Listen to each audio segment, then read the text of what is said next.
morning, students, teachers, parents, and staff of Sekolah Ciputra. Welcome to Term 3, Week 4. It's going to be a busy week for the school community because everyone will involve in various activities and events.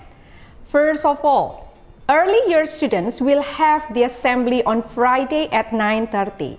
Can't wait to see they perform their understanding of the unit of inquiry. Secondly, for the PYP students, they are going to start the SIG this week.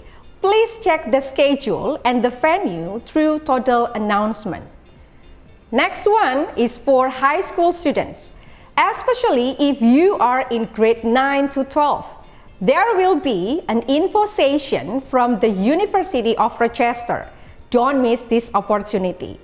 Last but not least, Think Tank Round 2. This is for the parents. So if you have any inquiries, if you want to share your understanding about a topic that is provided from the school, join us.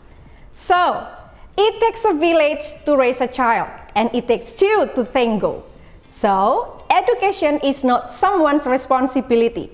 It's everyone's responsibility. And it's all in our hands. Have an amazing week. See you next time.